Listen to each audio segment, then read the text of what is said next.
We are the atmosphere. We are the voice. We are the energy. We are the noise. We are the kingdom. We are the vibe. We are the 12th man at Arrowhead Drive.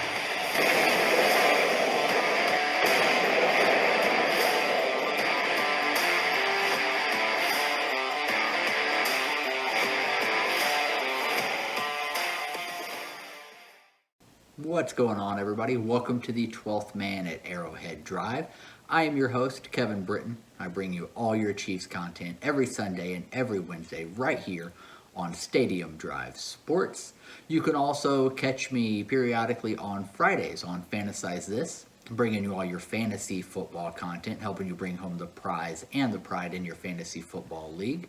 And also, you can catch me every Tuesday live at 8 p.m. Central Time as me and Sean Barr, the host of The Royal Way, come together and talk Chiefs and Royals all in one setting, and we answer all of your questions. If you guys have questions but can't make it to the live, feel free to send us an email at stadiumdrivesports@gmail.com so that we can feature your question and comments on the show. And if you guys can make the live, you can interact with us right there in the live chat.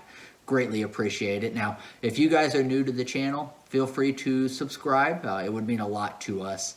It helps us be able to get this content out to more Chiefs fans. And if you guys do like the content, be sure to give it a thumbs up. Let us know you guys do enjoy what we're doing here at Stadium Drive Sports.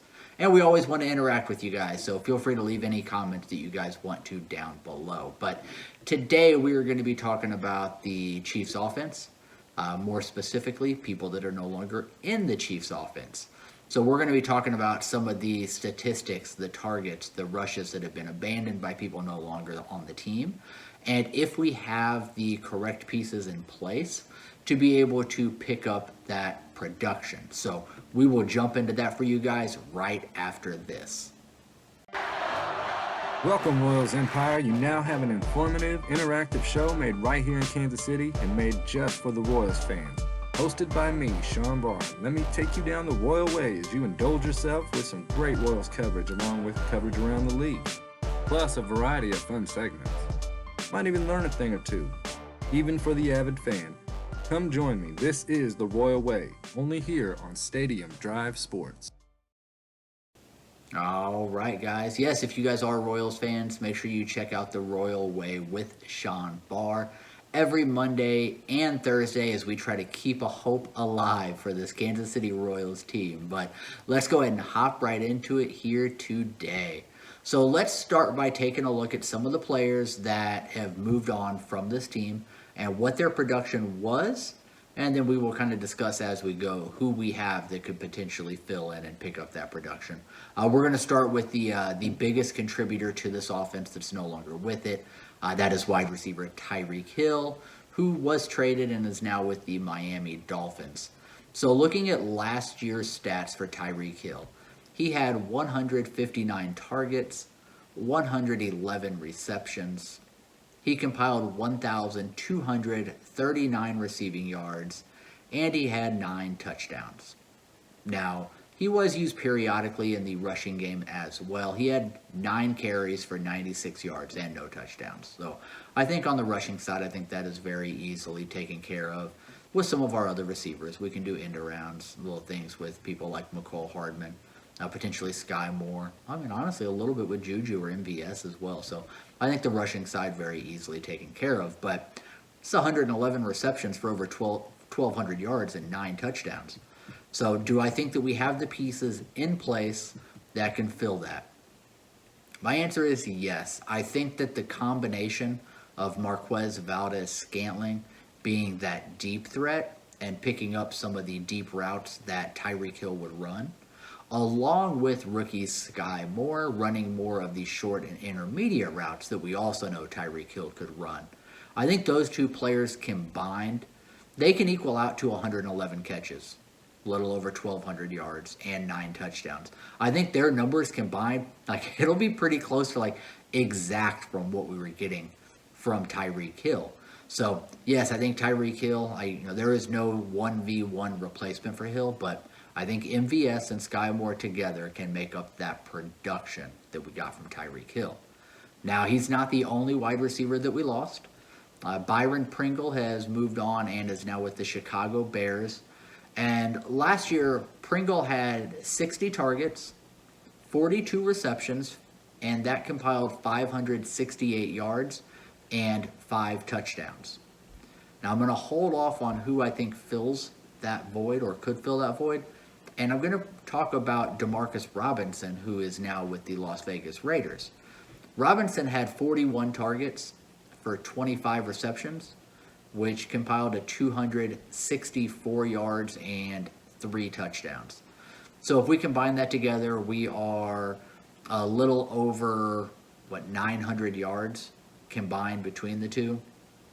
I guess a little over 800 yards combined between the two, and 8 touchdowns. So other than MVS and Sky Moore, do we have any other new pieces that came in that we think can compile a little over 800 yards and 8 touchdowns? The answer is quite simple. I think those are almost the exact stats that we should be expecting from Juju Smith-Schuster this year. So I think us losing Byron Pringle and Demarcus Robinson but bringing in Juju, I think that's going to be able to make up that production. So from a wide receiver standpoint, I feel like we have kind of encompassed and covered what we're losing in Tyreek Hill, Byron Pringle, and Demarcus Robinson. And then I think that somebody like Justin Ross, somebody that could potentially contribute for this team a little bit this year. McCall Hardman could be taking another step forward and giving us more stats than he was before, as he may be a little more of a focal point at times in this offense. So I think from a receiver standpoint, I like where we are compared to last year. It just looks different, but I think stats-wise, I think we're still right on par. Now in the running game, we still have Clyde Edwards-Helaire, hopefully a healthy Clyde Edwards-Helaire this year. So I think we see an uptick there, but we did lose Darrell Williams. Last year, Darrell Williams had 57 targets with 47 receptions, 452 receiving yards, and 2 touchdowns. He also had 114 rushing attempts, which compiled 558 rushing yards and 2 touchdowns. Also, Jerick McKinnon. I was actually really surprised when I really looked back at the stats. I thought McKinnon did a lot more than he actually did. I think we're also high on McKinnon just because he was different than what we had. And that's really what made us think McKinnon was so great, is that he was a little different, a little more dynamic to the eye. Kind of like Melvin Ingram was to Frank Clark. Ingram came in, he didn't give us a whole lot of stats, but it was something different, and it looked better to the eye than what we currently had. McKinnon had 20 targets. He only had 13 catches for 107 yards, 1 touchdown. He only had 12 rushing attempts for 62 yards and no touchdowns. There wasn't a ton of production. It was just, to the eye, it looked like a real spark. It was something different than what we had. No knock to him. I felt the same way, and I still do. I do think he provided a spark. He did give a little more speed and burst than what we had. But I think that is easily replaceable. Factor in whoever our third running back is, whether that's Gore, Pacheco, Ely, whoever it is. I think they can give you the same numbers, if not more, than what McKinnon gave you. So I think those stats are very easily replaceable. Darrell Williams had a really good year. Now, I think we get a more healthy Clyde Edwards-Helaire this year, which helps fill some of the void of Darrell Williams being gone. But also we have Ronald Jones. So I think the combination of a healthy CEH and Rojo being in this offense, I think matches what we got last year from Darrell.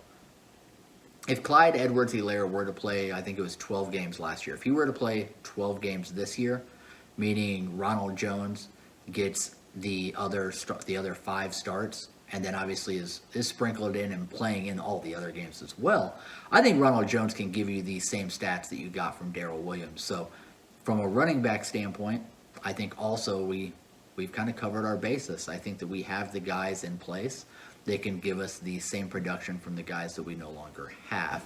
So looking at this offense as a whole and what we lost, who we brought in to replace them, and can they give us that same production, I mean, my overall analysis is yes, absolutely. We should expect the same stats, if not better, this year as we got last year from this team. And this was a team that was an overtime away from making the Super Bowl. So definitely we should continue to have those Super Bowl aspirations. The offense will look different, but I think the overall production should be as good, if not better, than it was last year. Leave me a comment down below. Let me know what you guys think. Is this offense worse, the same, or better than it was last year when it is all said and done? Again, if you guys are new to the channel, or if you haven't already, feel free to subscribe. Catch all of our Chiefs content every Sunday and Wednesday here on Stadium Drive Sports. Also, give that thumbs up if you guys like the content, and leave me a comment down below. I appreciate you guys watching. Until next time.